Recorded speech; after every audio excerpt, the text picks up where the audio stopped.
Kalau dibilang syukur, wah terlalu banyak hikmat yang saya syukur. Semua yang saya punya itu dari mimpi, Pak. Semua baru dari mimpi. Semua dari mimpi. Contoh yang paling kecil dulu motor aja, jangankan beli motor, mimpi dulu saya punya motor. Oh gitu. Kalau mau saya cerita, mau punya motor tuh saya beli helmnya dulu. Mimpi lah. Betul, helmnya dulu.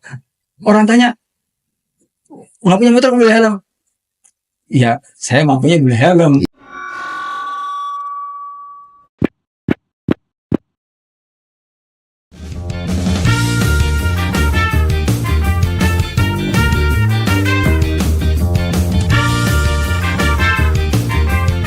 Ini MMPNS, podcast ngobrol santuy. Halo sobat semua dimanapun Anda berada, bersama saya Javier.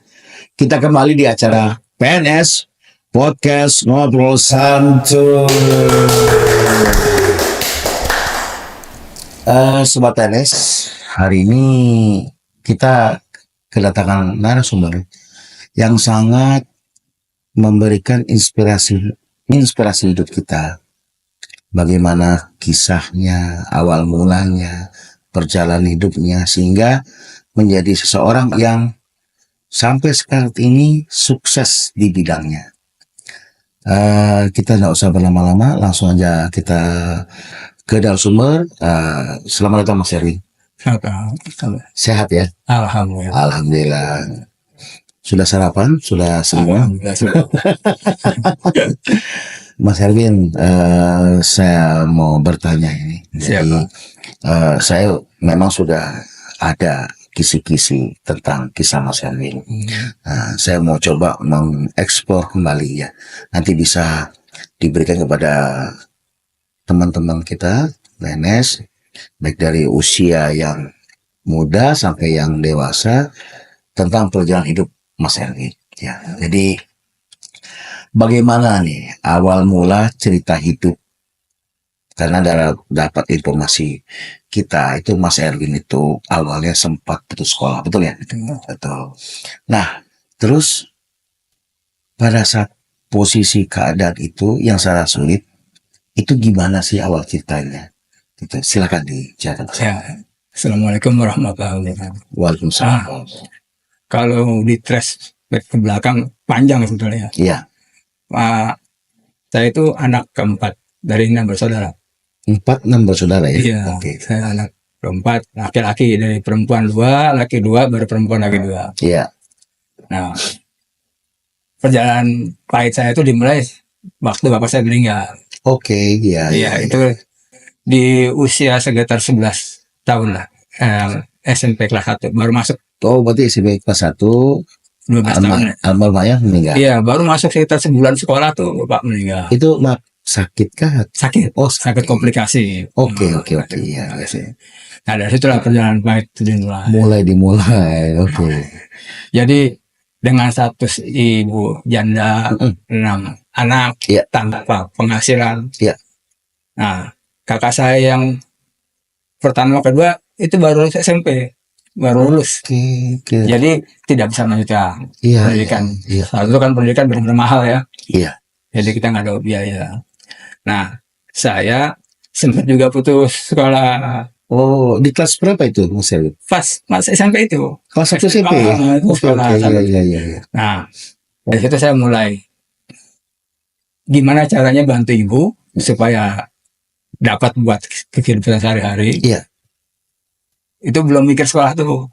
Nah, udah kita mulai dari jualan koran. Jualan koran. Iya. Oke. Nah, kebetulan di sana ada kantor DLAJR baru diresmikan tuh di Cakung. Ya. Jadi, Kantor DLAJR iya, di Cakung. iya di ujung Oke. Menteng tuh tepatnya. Iya. Baru diresmikan. Nah, di situ saya mulai ngembang tuh. Jadi tukang semir. Semir sepatu. Iya. Oke. Semir sepatu. Nah, singkat cerita ya semir sepatu di situ kan, di situ semir sepatu itu ya ada gedung-gedungnya itu dia aja. Nah, itu dikuasain tuh sama masing-masing, ada penguasanya lah. Lapak-lapaknya ya. Oke. Nah, saya waktu masuk ke daerah penguji harus berantem dulu supaya bisa masuk ke situ. Oh, Karena nggak boleh masuk sembarangan ya. baru tuh. Ya, jadi harus Nah di situ saya jadi ya mulai kasar lah hidup dari situ. Nah, Mm-mm. kalau nggak berani, nggak berantem nggak bisa. Nggak bisa survive ya. Nggak bisa lupa itu saya dengan saya berani bisa lah saya nyemir di situ. Dan dari hasil nyemir, alhamdulillah saya bisa bantu ibu untuk makan sehari-hari. Oh, gitu, Nah, gitu. itu.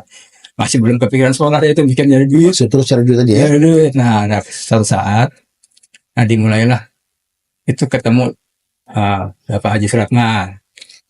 Siapa itu? Itu ayah angkat saya, jadi ayah angkat saya calon bupati itu belum lah. Itu kan langganan semir saya. Oh, beliau langganan semir Iya. sepatu. Oke. Saya setiap pagi harus semir sepatunya Bapak Haji itu setiap pagi. Itu diminta apa memang menawarkan diri? Tadinya harian aja. Harian. Tapi mungkin melihat Bapak Haji ngelihat Puas kali ya. Buat hasilnya dia mau Tiap hari ya. Oke. Nah, dari situ saya rutin jadi penghasilan dapat rutin jadinya selain Pak Haji juga ngajak teman-temannya tuh. Oh, Nih. iya. Nawarin ya. Semakin. Nah, terus ditanya lah, kamu masih sekolah? Saya bilang, udah enggak Pak. Ya karena biaya. Saya bilang, Iya. tapi masih mau nggak sekolah? Ya kalau lu udah mau, ya mau. Ya udah kamu sekolah, saya yang tanggung biayanya.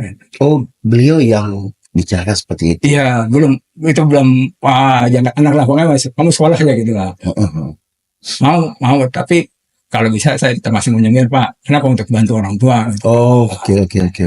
Ya, terus Pak Haji bilang, nggak masalah, yang penting kamu sekolah, bisa bagi waktu. Nah, dari itu mulai sekolah lagi. Lanjut sekolah lagi, dibiayain sama Pak Haji itu. Itu sampai selesai. Iya, SMP, SMA. sampai SMP selesai.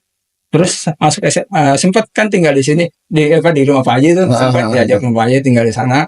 Nah, kebetulan udah mau SMP ke SMA, itu orang tua Pak Haji, mertua ya, Pak Haji itu ada usaha tuh. Iya. Banyak. Berarti ada usaha, terus ditawari ke Mas Saya Erwin. bantu ke sana, diminta bantu. Saya bantu lah. Tapi masih sekolah apa udah? Masih sekolah, baru SMA malah masuk. Oh, SMA. Oke. Ya, nah, itu perjalanan panjang itu ya di LR itu teman-teman saya itu rata-rata sekolah karena ada kantor LR aja itu. LR aja ya. Karena semua cari duit. Iya. Nyalo itu kan sumber duit di sana. Mau jadi calo, mau jadi mobil, mau ada semua. Iya. Gitu, ada perjalanan dari situ. Nah, pas SMA itu diminta sempat tinggal di rumah, di kantor sekaligus rumah ya di Johar Baru kalau nggak salah. Di tempat ayah mertuanya Pak Haji Suratman. Ya. Wah, luar biasa ya. Berarti Itu sampai panjang sekali ngomong.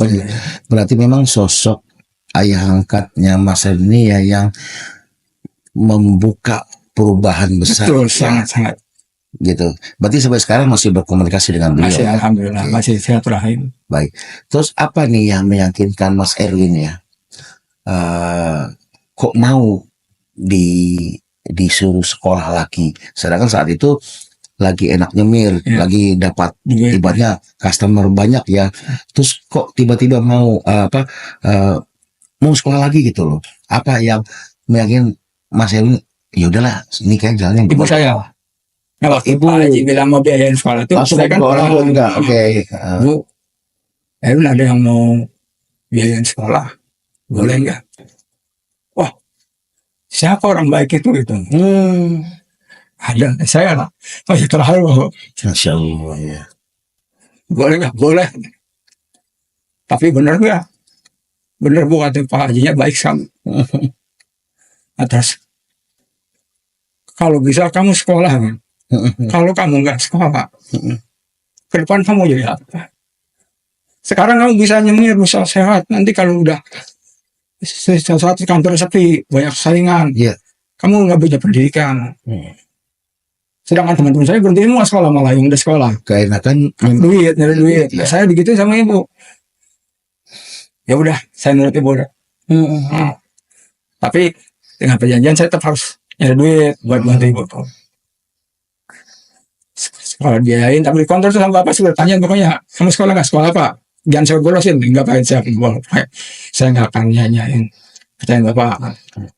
Sampai saya lulus, sampai saya dapat beasiswa itu juga kan semangat, saking semangatnya beasiswa sekolah.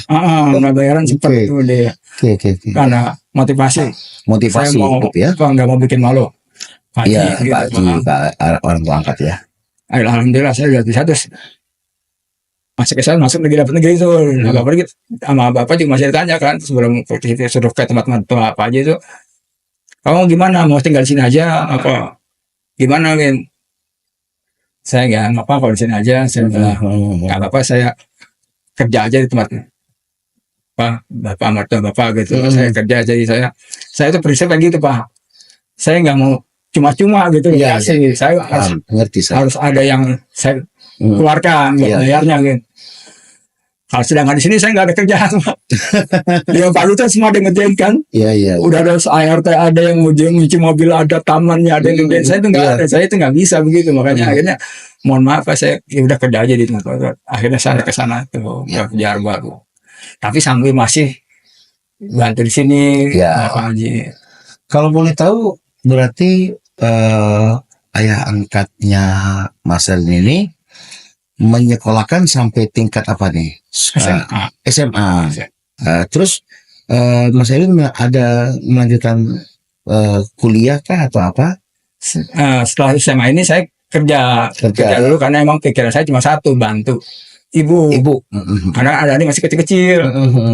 Waktu saya lulus SMA aja mah ada ya, saya masih SD yang kecil-kecilan dua tuh masih Oh, SD. jadi memang tanggung jawab juga ya? Iya, jadi saya mikir ya. juga bantu-bantu lah untuk adik gitu. Setelah saya SMA, emang saya kan keluar juga dari, saya bilang sama bapak mau nyari kerja saya, karena harus bantu ibu. Nah, setelah kerja, alhamdulillah langsung begitu lulus SMA langsung diterima kerja tuh di, kalau nggak salah di Procter & Gamble, Di mana? di PNG, Procter & Gamble, perusahaan sampo. Oh, perusahaan. Oh, iya. Perusahaan sampah ini ya. Iya, PNG ya. Oh iya, PNG. Nah, dari situ sekitar 2 tahun saya kerja, ada pengangkatan karyawan. Nah, teman-teman semua jangan kamu apa mau nikah. Saya pengen kuliah. Oh iya, baik. Saya masih ada. Dulu kan saya disayangkan sama guru-guru, sama saudara-saudara. Kenapa kan saya, ya boleh bilang ya bisa, pinter lah katanya. Kenapa nggak ikut MPTN gitu segala macam kan. Iya. Sekarang saya nggak kepikiran. Pikiran ya duit. Akhirnya saya lampiasin begitu di angkatan 8 saya kuliah. Nah, saya kuliah Kalau boleh tahu, ngambil jurusan apa itu? di manajemen informatika. Oh, berarti Mas Ayu ngerti masalah-masalah informatika ya, Mas ya? Dulu ya. Dulu ya, sekarang lupa. Ya, nah itu. Dulu ya saya senang programmer, Oh gitu. analisa data gitu. Oh iya. Nah, tapi ya namanya perkembangan ya, kita nggak bisa kerja maunya kita gitu kan. Iya. Kita yang ada kerjaannya itulah yang kita pakai. Akhirnya nggak kepake lah itu waktu kuliah. Tapi dari PNJ itu ada pemutusan hubungan kerja, penutupan pabrik tuh tahun 2003. Iya. Nah itu sepanjang itu sudah ada cerita juga di pabrik itu. Di pabrik itu kan saya posisi awal itu dari helper. Helper tuh tukang sapu-sapu. Iya, benar. Sapu-sapu. Nah teman-teman itu kalau dikasih kerjaan itu selalu ngomongnya kerjaannya apa namanya jenderal, gajinya kopral. Nggak mau lah. Kalau saya kebalik, saya selalu pengen dapat lebih dari yang dikasih kerjaan itu. Saya udahlah gaji emang udah cukup segitu yang rezeki saya, tapi saya mau dapat ilmunya lebih.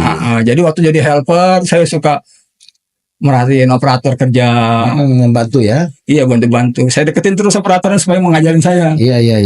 Karena waktu itu emang ada jenjang antara karyawan tetap dengan karyawan. Kalau itu jauh. Terus dari sosok yang membantu Mas Erwin ini ya, berarti ayah angkat, terus mertua dan lain-lain, apa sih pelajaran yang Mas Erwin pernah dapatkan selama bekerja bersama beliau? Ya, beliau sosok yang luar biasa. Ya. Yang pasti orang yang sangat dermawan. Terus peduli sama anak yatim, itulah. Oh begitu ya. Di sini kan yang saya tahu saya itu beliau bukan cuma saya yang bantu, tapi banyak ya. Yang dijadikan anak angkat beliau. Belum lagi yang di luar sana yang dibantu. tanpa harus jadikan anak angkat itu saya tahu. Hmm. Pokoknya pecinta anak yatim beliau itu. Oh, subhanallah ya. Terus kapan nih titik nadir ya terendah dalam hidupnya Mas Erwin? Kapan? Dan kapan titik baliknya? Titik nadirnya ya waktu penutupan pabrik itu kan pilihan pekerjaan PHK. Begitu PHK saya nggak jadi kerjaan masih susah. PHK itu tahun 2003. Selama 2003 sampai 2005 itu semua saya usahain. Dagang 3 barang 10.000 di emperan. Oh, dagang mainan di emperan juga sama gelar apa gitu. Sempat lama itu ya. Dagang semua itu selama 2 tahun. Dua itu. Jadi saya ngambil di pasar pagi, jual di Cilengsi. Oh, Gitu, dagang. Terakhir itu dagang listrik terakhir itu. Nah, ya titik nadir itu kan penghasilan dagang itu kan hari ini dapat besok belum tentu. Lu terdapat ya. Itu efeknya ribut terus di rumah tangga itu kan. Karena emang gak ada penghasilan.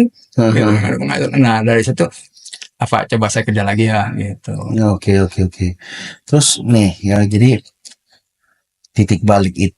setelah titik balik itu Mas Erwin ya, yang membuat motivasi Mas Erwin ini dalam berkembang untuk merintis usaha sendiri itu apa sih? Nah, setelah Motivasinya ya. ya motivasi itu kan setelah Jadi usaha sana sini dicobain, mungkin ada yang gagal, ada yang ini apa nih ya motivasi? dari usaha itu kan terbentuk saya kerja. Nah, saya kerja itu ilmu yang kuliah tadi anak saya pakai. Nah, setelah kepakai itu saya itu di pabrik saya 3 kali pindah pabrik.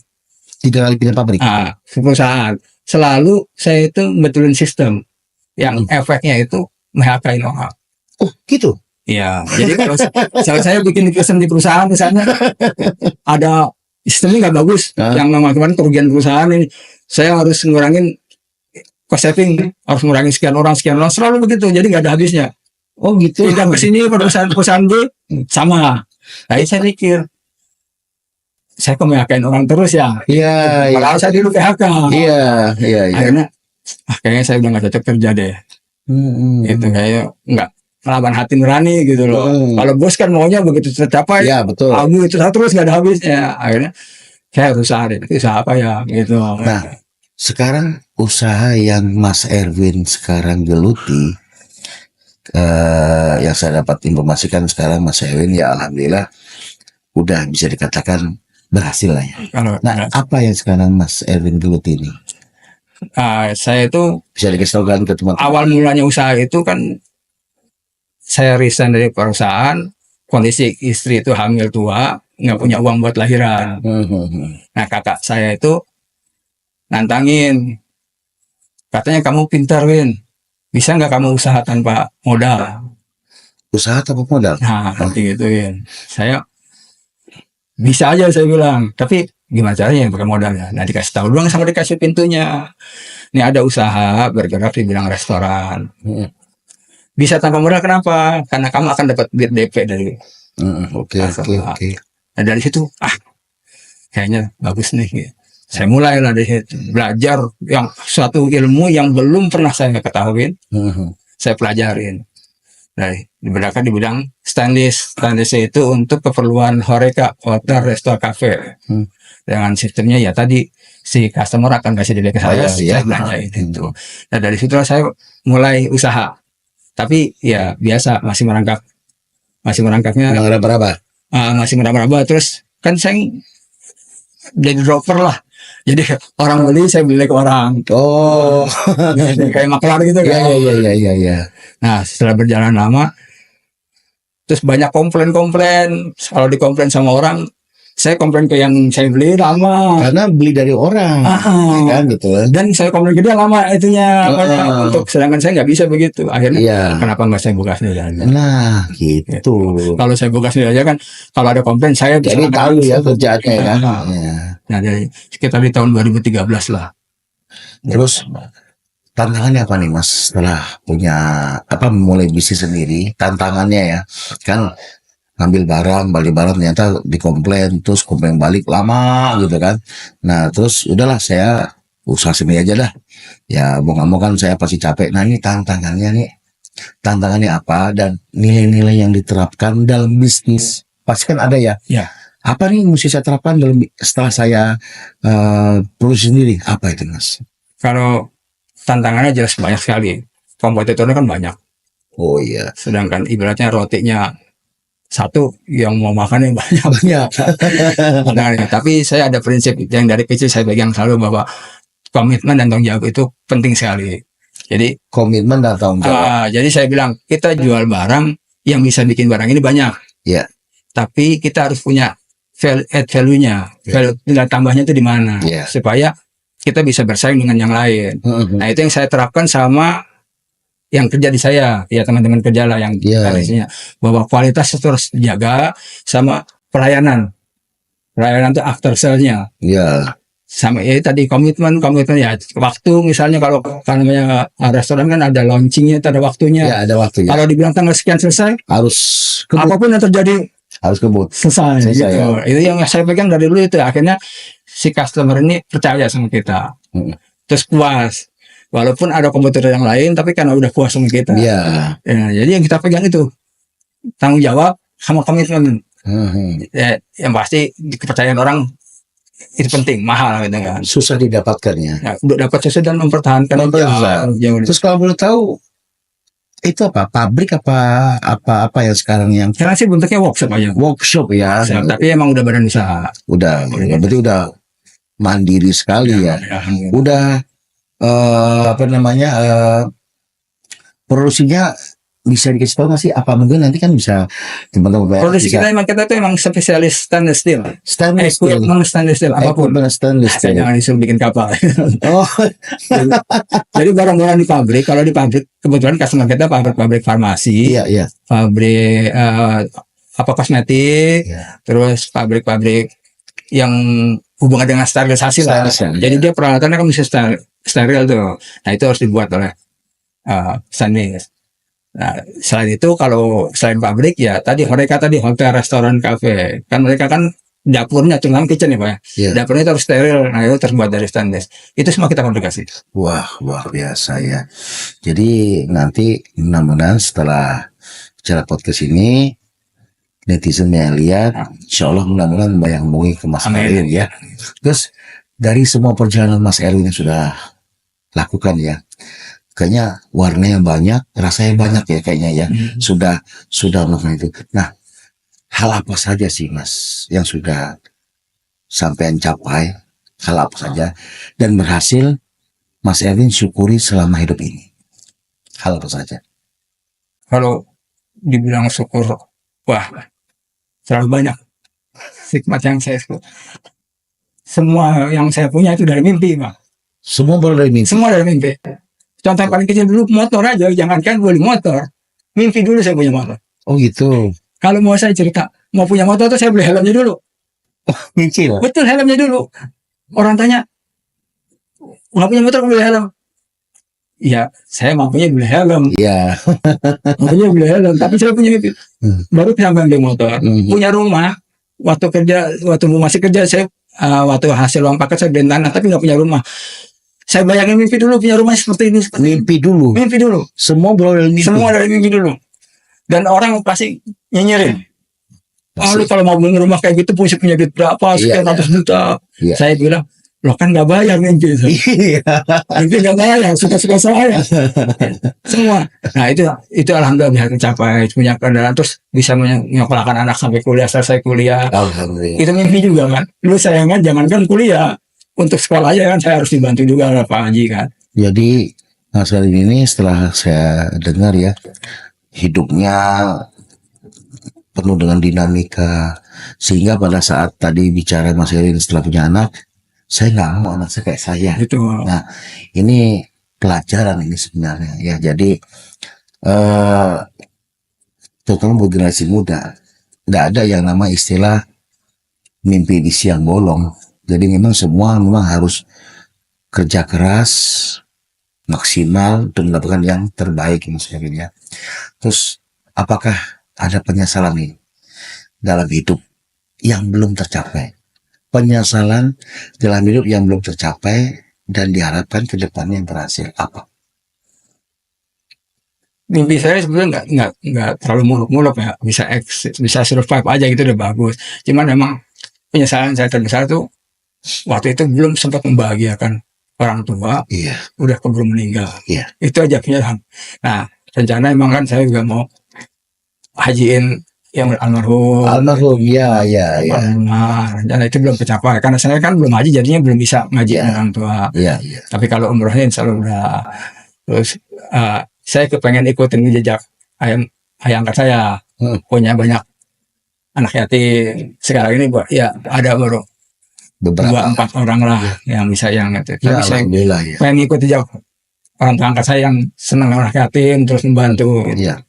Itu masih belum tercapai banyak lah. Tapi itu masih jadi doa saya. Mudah-mudahan saya bisa dipercaya lagi sama Allah, dikasih rezeki supaya bisa bantu banyak orang. Insya Allah ya, luar biasa ya. Terus Mas Erwin, ini apakah ada kesan untuk sobat-sobat PNS di podcast Ngobrol Santuy ini dari perjalanan hidup Mas Erwin, bisa disampaikan biar terutama buat generasi Gen Z ya, gitu istilahnya. Silakan Mas Erwin. Ya itu memang generasi Gen Z sekarang tuh kelemahannya di mental. Mental ya. Di mental ya. Anak saya sendiri lah salah satu. Keponakan saya sebenarnya di mental. Jadi mental mereka tuh nggak bisa dapat pressure yang tinggi. Nah itu, tapi saya selalu menekankan nama anak saya khususnya. Jadi orang tuh harus punya komitmen, punya tanggung jawab. Dimanapun kita berada, orang pasti senang sama kita. Kalau kita pegang dua itu, kejujuran itu.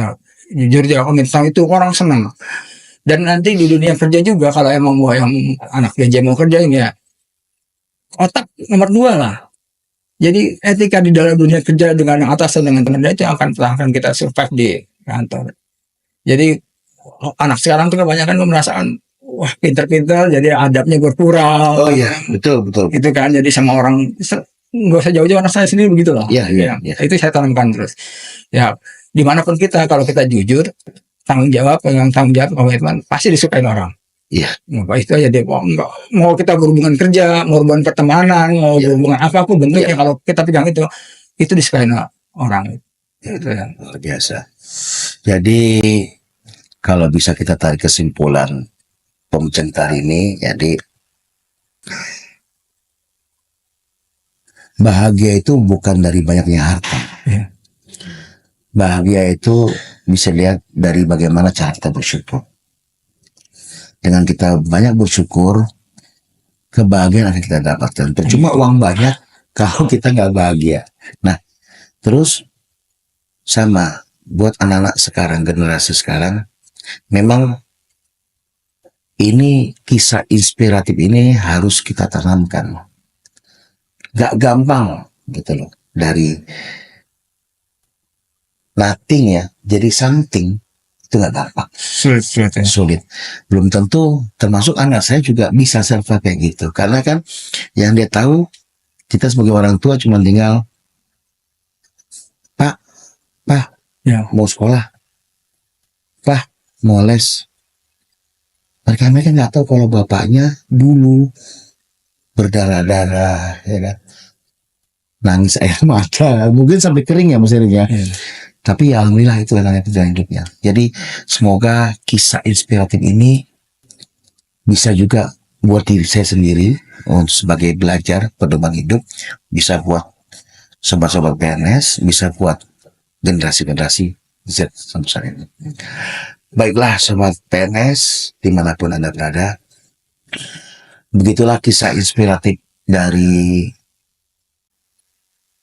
narasumber kita Mas Erwin mengenai perjalanan hidup seorang anak yatim yang memulai hidupnya itu dari zero sampai hero, mempunyai usaha yang berhasil, dan beliau tidak pernah lupa bersyukur kepada yang pertama Sang Pencipta, kedua sama sosok yang membantu beliau sampai saat ini. Dan kita akhiri, jangan lupa untuk subscribe, like, share, and comment di mana? Di YouTube Malika Muti Nadia. Wassalamualaikum warahmatullahi wabarakatuh. Waalaikumsalam.